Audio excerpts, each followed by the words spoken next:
Imagine you're a teenager sleeping in your bed, a place that should feel safe for you, when suddenly, in the middle of the night, at 2 or 3 a.m., two adult strangers burst into your room and aggressively pull you from your bed. You scream for your parents to help you, but instead, they simply watch you struggle with fear. The two figures carry you out to a van and lock you inside. You drive or fly all the way to a place you've never heard of. It's a place called the Academy at Ivy Ridge, and it's in the middle of nowhere.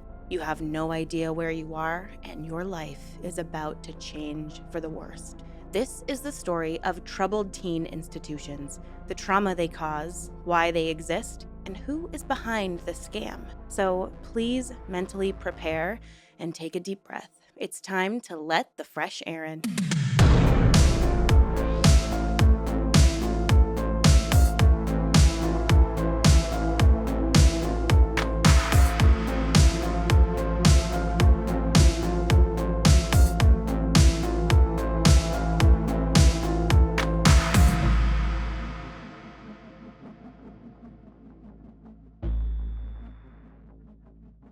Hi, everyone. Welcome back, or welcome if you're new. My name is Erin, and I am fascinated by cults, true crime, and unique spiritual practices.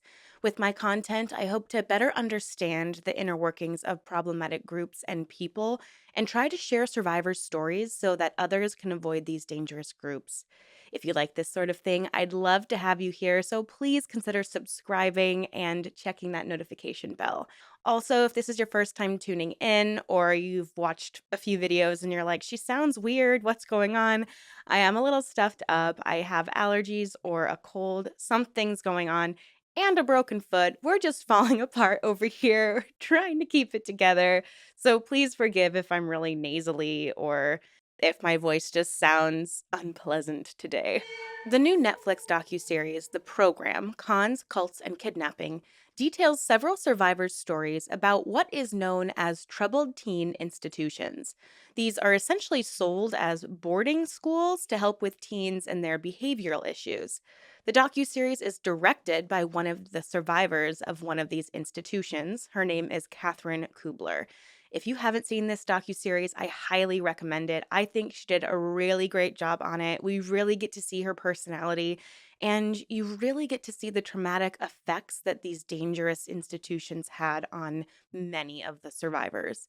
In this video, I'm going to give you an overview of these institutions, who they target, how they operate, the manipulative tactics they use, and then in my next video, we're going to talk about who's behind it. And why has he and his organization been getting away with this for so long? So, yes, this will be a two-part series. Y'all are getting a bonus video this week. But I'm not going to waste anyone's time by trying to summarize what Catherine shared in that docu-series. So I highly encourage you to watch her series because you're really going to learn a lot and possibly go down a rabbit hole just like I did. And if you're curious and want to learn more about specifically wildlife therapy, you're going to want to check out the Netflix documentary Hell Camp: Teen Nightmare, and even Paris Hilton's memoir, This is Paris. There are also several online forums where survivors have shared their stories, and even teenagers right now whose parents are planning on sending them to one of these scary, disgusting places. So I really want to spread the word about just how dangerous and cult-like these institutions are. And that's going to be the primary focus of this video, is discovering the similarities between these institutions and cults and why they are so harmful to your child. So what is a troubled teen institution? Well, the troubled teen industry is a multi-billion-dollar industry. You may have heard them called wilderness programs, youth treatment centers, and therapeutic boarding schools. Oftentimes, they are set in a very remote area that's difficult to travel to, or if you're at a wilderness retreat, you're literally just like sent out into the desert or the woods with barely any supplies. The idea is that the child is isolated from all destructive distractions. Much like a cult, there is also a strict set of rules that all of the students must abide by, and different levels they must reach consecutively if they want to graduate from the program. This is essentially the same as moving up the bridge in Scientology or being on the striped path in Nexium. You're essentially not fully enlightened until you reach the apex of whatever program of whatever cult or troubled teen institution you found yourself in. Except in these wilderness camps and troubled teen institutions, the ultimate goal is to escape. And the only way to escape is to basically follow all the rules until you move up through each level until finally you're deemed a good kid again. They've essentially beaten all rebellion and critical thinking out of you.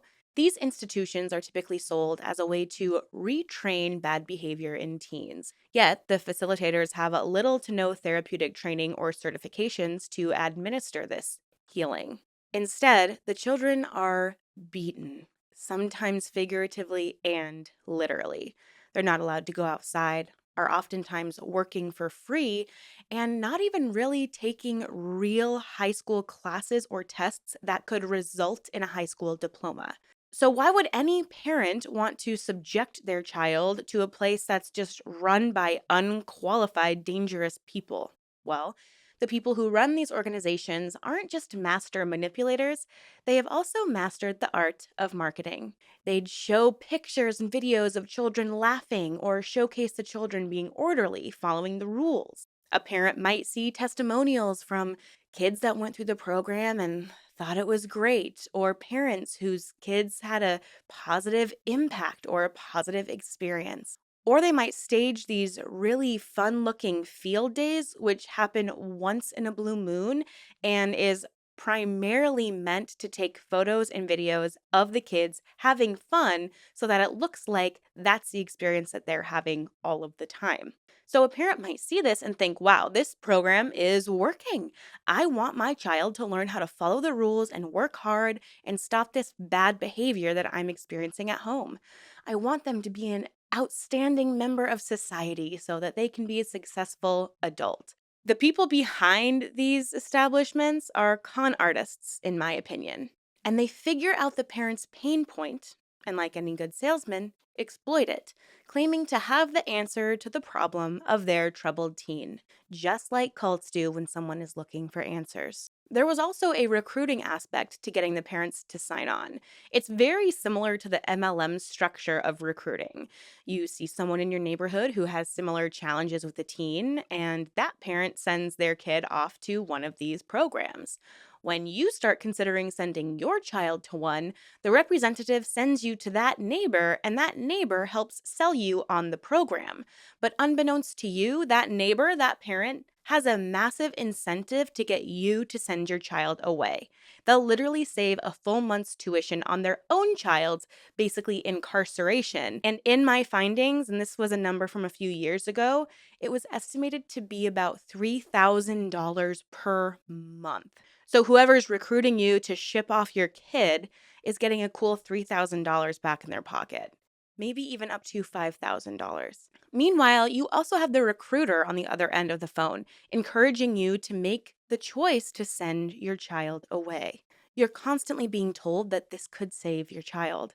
Oh, and by the way, they didn't just claim to have the solution for your typical quote unquote unruly teenager. No, they said that they were the solution for your child who had mental health challenges or behavioral challenges that perhaps an actual behavioral therapist could help diagnose and treat. Children who were potentially considering unaliving themselves were also targets of these organizations. These recruiters exploited the parents' fears that if they didn't send their child away, their child would be worse off. But in the media, when backlash initially started about these groups, the propaganda made the students look like potential criminals, implying that these teenagers, some as young as 13, were master manipulators who would always talk back to their parents and get into trouble. And if they didn't go to the academy, they would surely drop out of school and end up in jail. They painted these children as these unruly, scary people that we needed to fear, but not just fear, help save. The idea that was consistently being pushed was that these children are the manipulators. You can't believe what they say, and if they aren't here at this institution, they're going to end up in jail. And they might poison other parents' kids too with their dangerous behavior and their manipulation. So the parents' perception of their own children is already becoming morphed before they even decide to send their child to the institution. Some of these kids were into drugs and alcohol or otherwise acting out. But for some, their parents enrolled them for fear that they might act that way one day. Fear was just drilled into these parents' heads about the future and even current well being of their child. And look, it does not justify the fact that they signed their parental rights away so that their kid could go basically endure trauma and essentially torture. But most parents claim that they never knew how bad it truly was for the kids who ended up going to these facilities and retreats. Many parents, in retrospect, actually regret sending their child to one of these institutions. When they discover the aftermath and the harm these organizations did to their children, it is just absolutely shameful. And you may be wondering, why didn't the children tell their parents what was going on? Well, in order to answer that question, we need to look into what day to day life was like in one of these facilities. In order to illustrate the cult like nature of these facilities, I want to utilize Stephen Hassan's BITE model of authoritarian control. Now, if you're a friend of this channel, you've heard about this many, many times, but for my newbies, this stands for behavior, information, thought, and emotional control. I also like to let T represent time control because there is definitely a control of your time when it comes to an authoritarian group. You basically have no free time. Just take that phrase completely out of the dictionary if you're in a cult. You have to do everything by the leader's timeline. So, to start, let's take a look at the B in the BITE model. These facilities were heavily controlled, and the children heavily monitored. These places operated on a points system, and the children were forced to abide by an absurd set of rules. Upon entering the facility, every child started with 0 points. If they followed the rules, they gained points. If they broke rules, they would lose points. If the discretion was big enough, they could lose all of their points. If they enter the facility and immediately break rules, they'd be at negative points. I mean, they're really not setting these students up for success. Once you get to a certain level of points, you got more privileges. And once you achieved the highest level, you graduated with a fake diploma that wasn't even a real diploma. Like I said, you couldn't even enroll in college with this diploma. Just imagine being in this hellhole and finally enduring all of the torture to get out, to get your diploma, to move on with your life. And in the end, you can't even start your life and get a higher education after your parents have spent tens, if not hundreds of thousands of dollars for private school. And you have to spend more time to get a GED. I mean, it's just such a huge scam. So, like I said, the more points you earn, the higher up you go in levels. The higher up you go in the levels, the more privileges you get. And I use the word privileges loosely because it's nothing like what a true privilege or opportunity is. For example, in level 1, you can't go or look outside unless you're getting on a bus. And of course, these rules and levels varied slightly from location to location, but just imagine some similar restrictions. So, if you play into the control and follow all the rules and show that you're growing, you might move up in levels and get to level 3, and now you get to go outside. But you have to garden or transport goods or do other manual free labor. It's a privilege, but it's literally just child labor. And as you continue to move up the levels, you might have to actually dole out punishments to other children. And if you don't, you would lose points. So by this point, you're so desperate to get out of this place that you will do almost anything to make sure you're gaining points, even if that means tackling other students. And this is actually a tactic that a lot of cults use to create separation and isolation within the group. Because if the students can't trust each other, who can they trust? They'll just rat each other out. It's an environment where fear is the main ruler. So, to give you an idea of some of these rules, some of them were you're not allowed to talk to anyone, you're not allowed to look anyone in the eyes, you have to walk in a military like walk and turn or pivot sharply at corners. You couldn't look at the opposite sex, you couldn't wear makeup, you had to go to the bathroom with the door open, you were strip searched upon arrival. Paris Hilton even shares that she was subjected to multiple random gynecological exams. It's just total violation of behavior, personal space, control. I mean, it's a violation of you as a human being itself. And your punishment wasn't always just a loss of points. You could and would be violently restrained and injured. Deaths have even been reported. Many of the staff members were large men attacking teenagers for looking at them. So it wasn't just the threat of never being able to leave, you could get physically harmed if you didn't do what they said when they said it. Also, if you broke a rule, they might isolate you from the rest of the students in the group and make you stay in a tiny room for sometimes days without food and water. Other forms of punishment might be laying face down on the ground with your face touching the floor for hours, sitting in a very specific upright position in a chair while staring at a wall for a day straight. And if you stopped or gave up, you would have to endure further punishments and lose points. It's just it's child torture.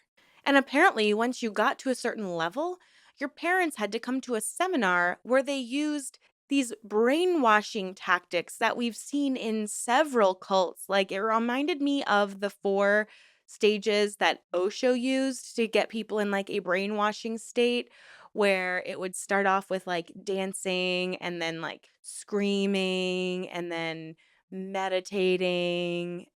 There's a fourth one that I'm forgetting right now, but that's like what it reminds me of. It's like initially very wild, and then it gets violent, and then it gets emotional, and then there's like this calmness. And within that calmness, your mind is like ripe to absorb information it might not normally absorb.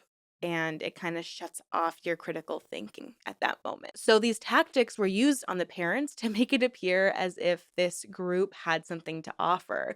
And they're also using this as an opportunity to build the parent up, show how much good this place is doing for their kid. Everything is just smiles and rainbows and butterflies. So, they're simultaneously brainwashing the students and their parents, and then actively punishing anyone who tried to use even a little bit of critical thinking. Because if they lose a student or lose the faith of the parents, that's $3,000 to $5,000 a month that they're losing. And that's part of what's so heartbreaking about this, too. These places are so expensive. That money could have gone to actual treatment for the children to help them or their higher education. But instead, these parents are getting scammed by these people and are essentially paying them to traumatize their children. It's so incredibly infuriating. So now let's move on to the eye and bite model.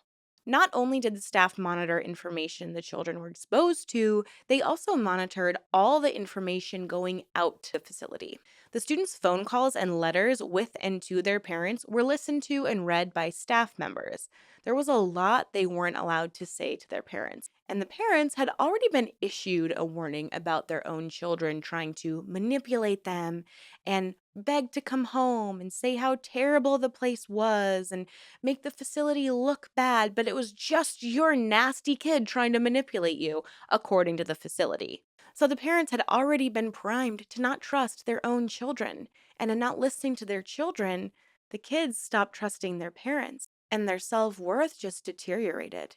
Many children were left wondering, why don't my parents want me to come home? And this leads us to the T and E in the bite model: thought and emotional control. When your self worth and identity are stripped away from you, you might begin to disassociate. And not only that, but in an effort to avoid punishment, you might make false confessions or admissions, and you might start to agree with what the facilitators are saying about you. You become so void inside that it's almost like you're a robot, or as some people have said, like a zombie. You just start, for lack of a better term, following the rules, which is exactly what they want you to do.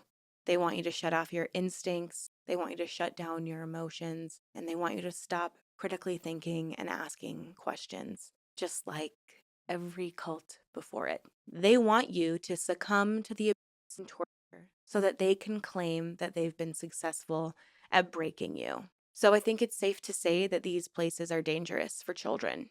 They'd be dangerous for anyone, but especially when a child is in their formative years, when they're supposed to be discovering who they are. and creating their own identities so that they can discover what they want to do with their lives. Having their identity stripped away like this is so detrimental to their mental health.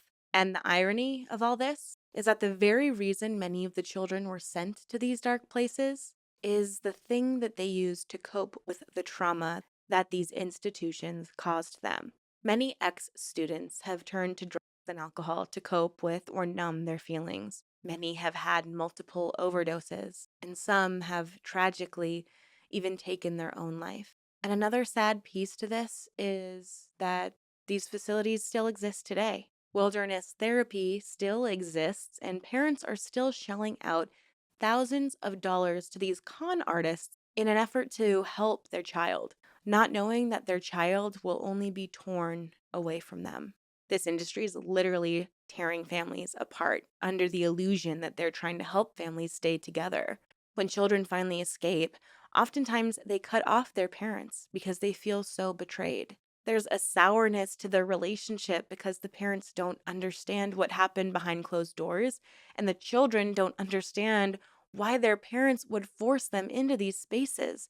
It's confusing, sad, and tragic all around. The parents can't seem to believe or accept that they subjected their children to such fates, and the children can't stand to have felt so abandoned by their parents. It's like they're both deconstructing from a reality they were living in separately, but trying to do that together. And it must just be so hard and difficult to feel like you've lost so much time in your youth, and to also know that you subjected your child to so much trauma.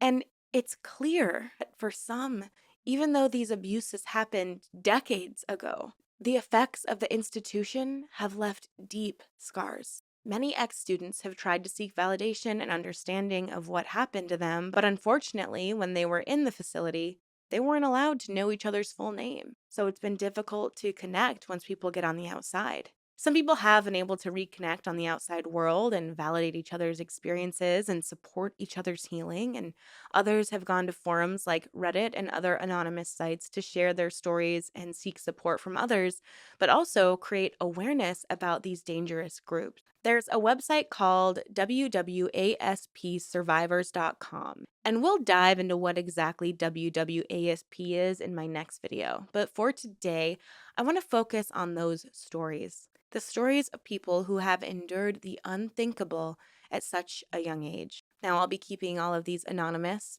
but I want to share these so that you can hear survivors' experiences from their point of view. I think things like this can always invoke empathy and provide more understanding when it comes to places like this. And I want to make sure you're using some discretion here, so trigger warning for child neglect. And so here we go with our first testimonial. January 2015, I was brought to Midwest Academy. My doctor, knowing my frequent hospital visits and my trouble with psychosis and depression, recommended the home in hopes I would rebuild myself to be a happier and healthier person. When I came to Midwest, I loved it. Miss Liani, the director's wife, invited me to join her caseload with only 2 other girls. She quickly became the mom I never had, as mine was abusive and left. I fell in love with the program and the upper girls. I did, of course, notice that things were unusual. Like, no student outside of upper levels could look in the mysterious room that a heavy door protected, that screams often came from, or where kids went when they acted up, or even why we were not allowed to our families. I moved up quickly, and within my first week and a half became a level 2. I felt great. That is, until the day it all changed. One day, a 13-year-old girl was talking, which is against the rules. 2 large men were brought in as a request of the staff. The girl, who could not have weighed over 100 pounds, was slammed against the table, picked up, and taken out of the room into the mysterious room. I was shocked. The other girl was on Miss Leoni's caseload too. Where was Miss Leoni? I requested to see her. I told her when I saw her that day about what had happened. She didn't look surprised. Instead, she told me to not be like that girl, and bad things wouldn't happen. I felt trapped. I couldn't talk to anyone, couldn't call home. So I tried to get to a place where I could. I attempted to jump from the stairway railing that night. Instead of the hospital, I was restrained and dragged by the same men. I tried to fight them, but my arm was twisted so hard by them, I was afraid it was going to snap. I became really scared as we approached the mysterious door. I then saw inside rows of boxes, actual isolation boxes with one-way handles and 24-hour video streaming attached to a large computer overseeing all the boxes. This is really incredibly difficult. I can't imagine experiencing something like this and the adults that were there administering this torture. Like, how do you live with yourself? Inside each box was nothing but concrete walls painted white. No bed, nothing but walls. I was thrown into a small, dark box where I was kept overnight. The next morning, Miss Leoni came to see me. She pulled me out, and I saw the dark box where I was kept overnight. As she pulled me out, I saw the 13-year-old girl on the computer screen inside a replica of my box. Miss Leoni told me since I was so good, she would let me out without having to follow the normal procedure. When I returned to the normal program, I was an outcast. As the weeks went on, I stayed quiet until I decided upon my next move. I punched a girl for trying to take me to the box. I figured jail would give me a phone call as well as freedom from the academy. This is not the first time I've heard that jail was better than being in one of these academies. Yet I was dragged back to the box. No one came to see me for weeks, so I asked staff watching the computer to get out. She told me I had to sit in a staff-approved position for 24 hours, then write a 6,000-word essay on why I loved the academy. Then the clinical team would think about releasing me. I did that. Time after time, I would go to the box for everything from talking to fighting, all to be let out and put back at 0 points every time. One day, I was escorted into a small room where I, for the first time in months, saw my dad. But something was wrong. He told me that he was given 5 minutes to say a script that Miss Leoni had prepared. That was the only way he could see me. I wanted to see him more, so I gave up fighting the program and became level 2 again. I was at level 3 points when I realized what a level 3 requirement was. In order to make it to level 3 and keep level 3, you have to make sure no one in the box escapes. You are responsible for restraining and watching the person in the box. I wanted to vomit. The night I found out about it, I attacked the girl who had watched my friend in the box. I was thrown back into the box, but this time I was kept there for 2 months. After the months, they transferred me to the boys' side boxes for better security. On my way, I pretended to be tired. My escorts, gripping my both arms, were my age and around the same size. I attacked them and ran at the only door I could. And I don't mean to interject the story, but imagine fighting for your life and doing everything you can to escape a place. And they're reporting to your parents that you keep acting out. And your parents don't understand that you're trying to escape a basically prison and and they think that you just keep acting out and you're still a bad kid. So they keep paying for you to stay there. It's just like, it has to be such a mind game for everyone involved. I attacked them and ran at the only door I could. I was immediately pinned down by a female staff when I fought back and got up. I was almost fully up when I was tased in the neck and picked up and locked behind the box once again. I cried so hard. I'll never forget that feeling, like no one in the world can hear you. Days turned into weeks without seeing anyone, just me and the four walls. I stopped eating, resulting in a 15-pound weight loss. I weighed 124 before the weight was lost. I came out of the box in bones. I gave up. I did what I had to do, but I had no energy, no motivation, no feeling. My only drive to get up each day was another day closer to being 18 and being able to go to a homeless shelter and leave. I would cry every night.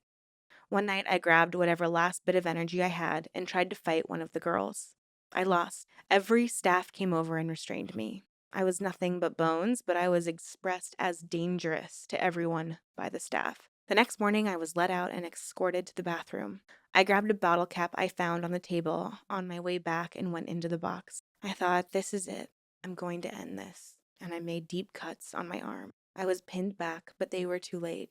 Blood was everywhere. They called an ambulance, and within an hour, I was brought to the hospital where the nightmare ended. I begged to go to an inpatient. The doctor prayed over me and sent me to St. Luke's 3 East Youth Inpatient. That night, the nurses gave me a radio, and for the first time in 7 months, I could listen to music and talk to my dad. They gave me a lot of hot chocolate and stayed up with me on the nights when I would get my voices. One nurse would even bring in movies and talk with me every day about how I was doing. I began to get my strength back.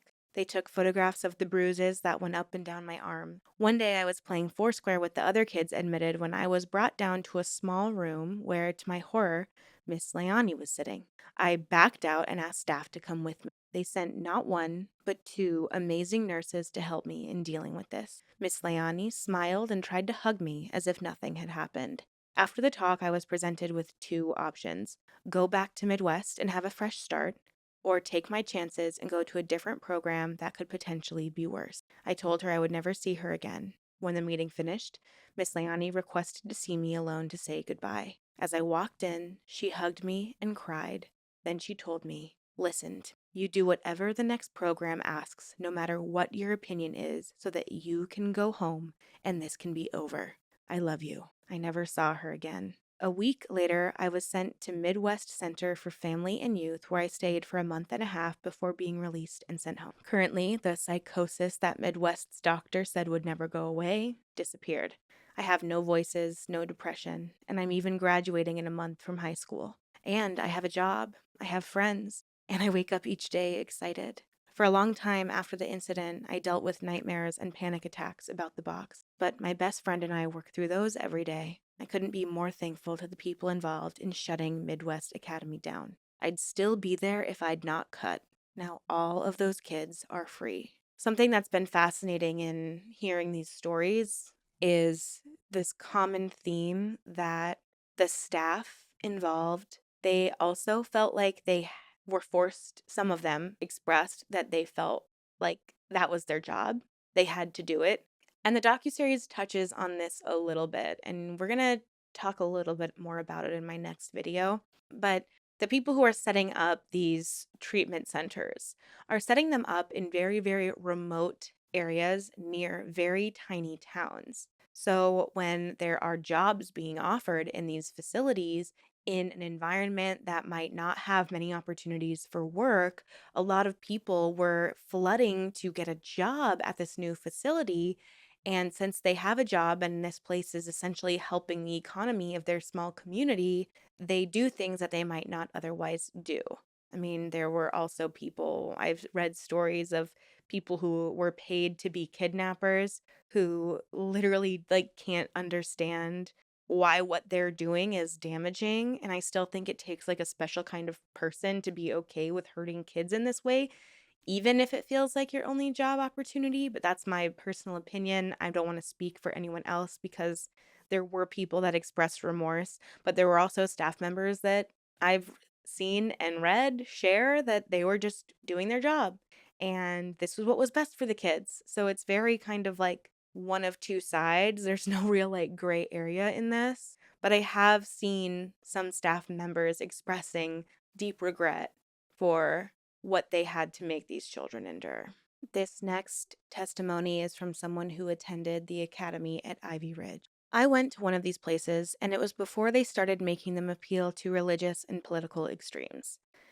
These things have existed for a long time, and they have their brainwashing techniques down pat. My my parents sent me to one of these places in the early 2000s because I was suffering from severe anxiety and panic attacks. What went on there was basically a concentration camp. You may wonder, why the hell would your parents send you there? That's because they rely on a referral system. People who know your parents will refer them to the school, and by doing so, they get a free month or $3,000. That gives them all the incentive to paint the place in a perspective that is complete and utter B. I'm going to make a list now. 1. They get paid $300 to $500 to kidnap you. Your parents elect to have this option or send you there willingly. They don't tell you about them. They appear at night, tell you to get dressed, and you drive off into the sunset. You have no idea what is going on until you get there. The pictures and activities are BS. They have those recreational areas, but they are never used because it poses a greater risk. People do run away. Most that do never succeed. Those that fail are punished by being sent to Jamaica. 3. Jamaica is the threat and boogeyman for anyone that is acting up or may act up. They have control over communication with your parents. They can mess you up anytime they want, even for malicious purposes. The threat is that they can do whatever they want to you in Jamaica. This generally consists of beating you senseless, then starving you in the hot sun. That does happen. I just don't understand. I don't mean to stop sharing, but I can't understand why. I mean, I understand that and we'll get into it a lot more in the next video, like the motivations and whatnot, but you have to know you're doing something wrong. You can't truly believe that you're helping children when you're doing stuff like this, can you? It's one thing to scam someone and not give them what they're really paying for, but it is another thing to claim that you are like saving these children's lives and what you're actually doing is starving them, tormenting them. It's utterly unfathomable to me. And it's all so money motivated and disgusting and heartbreaking and sad. The reason I wanted to make this video was to keep pushing this out there because as I was doing my research, I kept finding these forums where parents were sharing, I'm thinking about sending my kid to wilderness camp, or kids posting, my parents are sending me to wilderness camp and I'm help me beg them not to make me go. And it's like these things are still around. They're still around and they're not regulated. It's heartbreaking. 4. Communication is completely restricted and censored with your parents. You are allowed to write letters, but they read through everything that comes in and out. They will selectively remove any letters that have your parents saying they will let you out without completing the program. This means the entire time that you're there, you cannot tell your parents they are hurting you, putting you in an isolation room, or any fears that you are being abandoned. I kept all of my letters as records. I showed them to my parents after I got out. A lot of them were missing, especially the ones about leaving the place. 5. Why don't you riot? Riots do happen, but this occurs only in completely abandoning going home. The places are locked down with magnetic bolted doors and no one is breaking them. On that note, I did have the privilege of seeing a 250-pound kid smash one of these doors, but that guy was an inhuman beast that ran faster than most of the athletic kids there. Oh, and the place I went to did riot, and this is also depicted in the docu-series. Supplies. No one mentioned supplies and basic need. Everything you are supplied with is generic brand crap, but they force your parents to pay a massive premium, more expensive than premium brands, for it. They will also set stupid restrictions on the products so that people don't abuse them or they have a better bottom line. Parents are allowed to send a care package at the place I went to and other places I've heard of. They stole from your care package. I've had mine stolen. They do this explicitly to demoralize you. If they know what you are looking forward to, they will take it and keep it for themselves. How do I know? In the program, you go up the levels and have more freedom. The level basically means you work as staff for the school while your parents pay them. Just like in a cult where you like turn over all of your belongings in order to live on the commune, but really you're just doing like free manual labor to build the commune. These leveled up kids see what's going on and convey it to the lower levels. There is nothing you can do about it. They censor all communication. What are you going to do? Complain to your parents? That just means it worked. Gotcha. 8. Punishment. They hire staff 2 to 300 pounds that generally have a military background. They sit on you, put you in locks, and generally swing your head into walls and door frames. You get sent into a detention room or hall. You sit there and do nothing.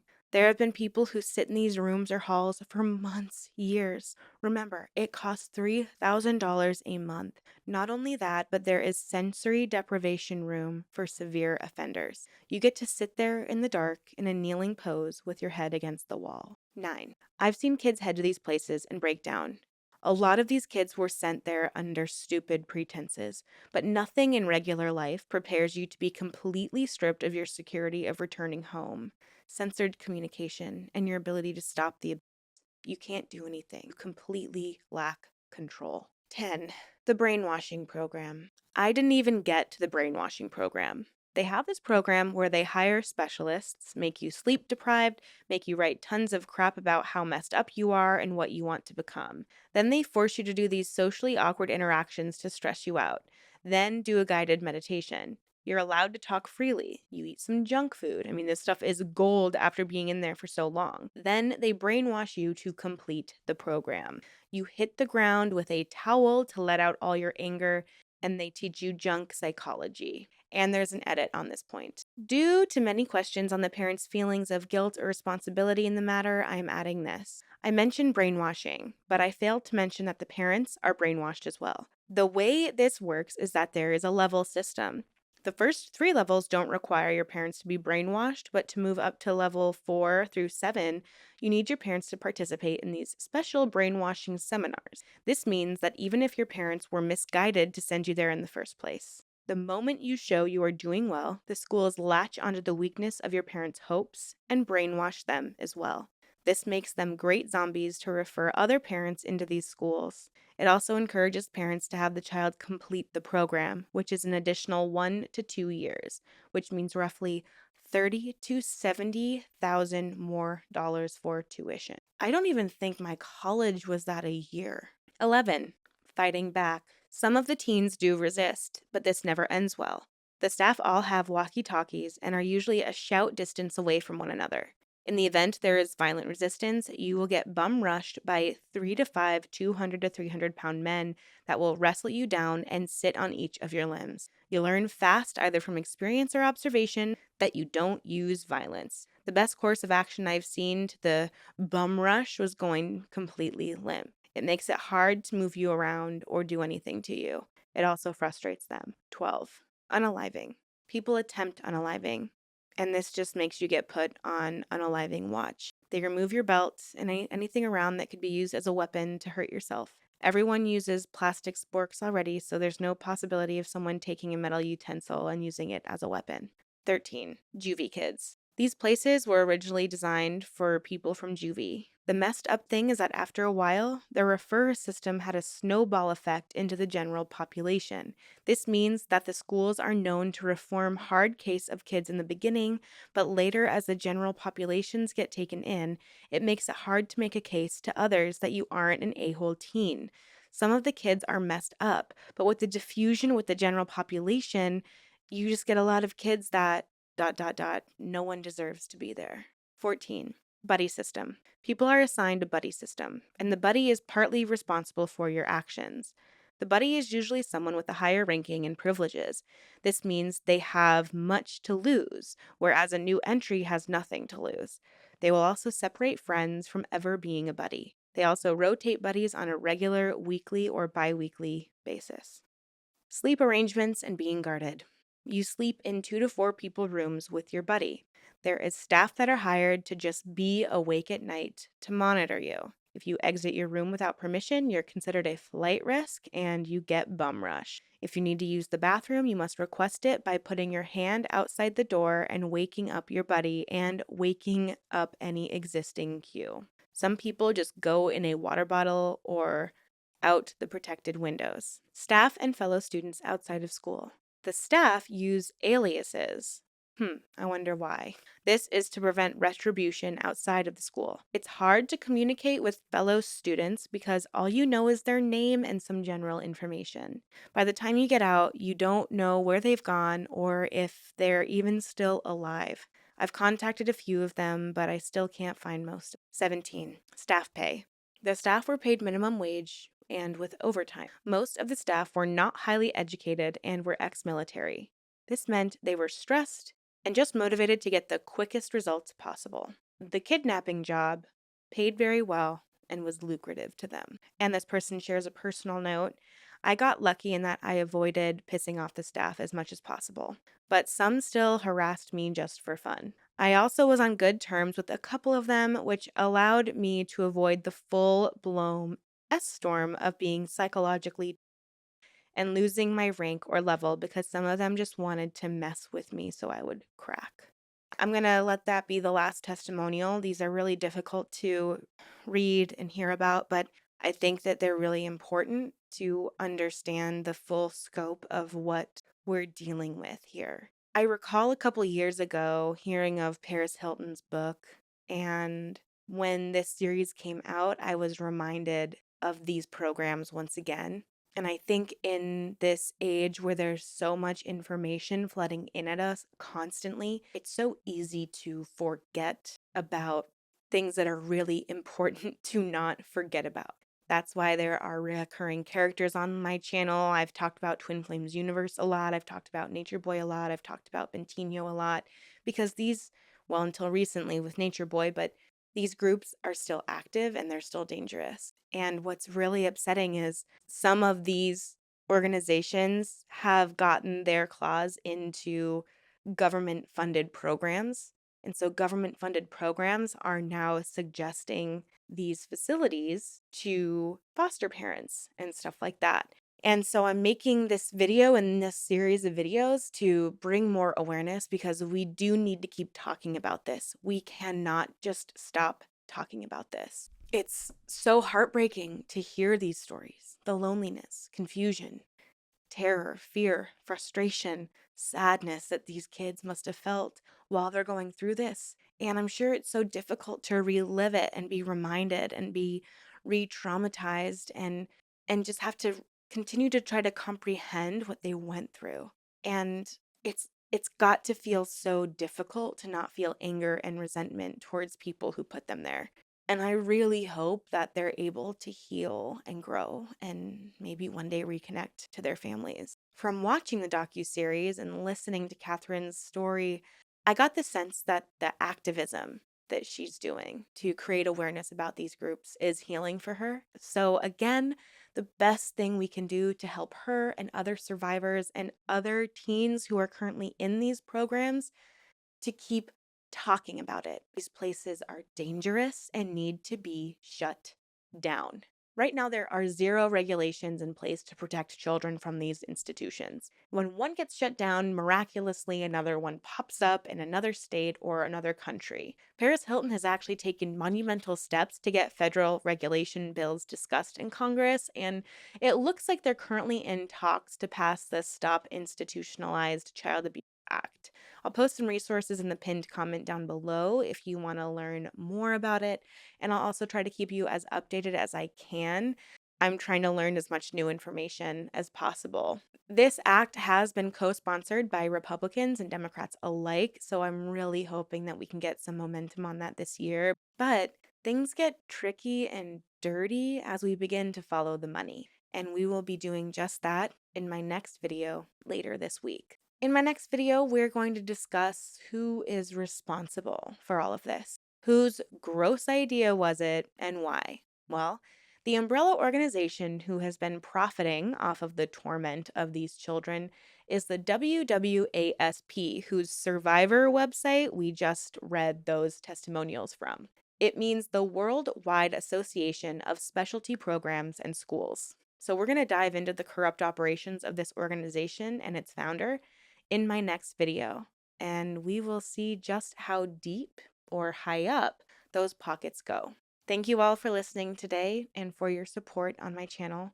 I hope that the more awareness we can all create about these disturbing and dangerous places, the more people and children we will protect. If you have anything you'd like to share, please comment it down below or feel free to send me your story at erinfinley@gmail.com. Thank you so much for being here today. Please share this video, spread awareness, and please be safe out there. And just remember to always stay skeptical. I'll see you in my next video very soon. Thanks so much for watching. Bye.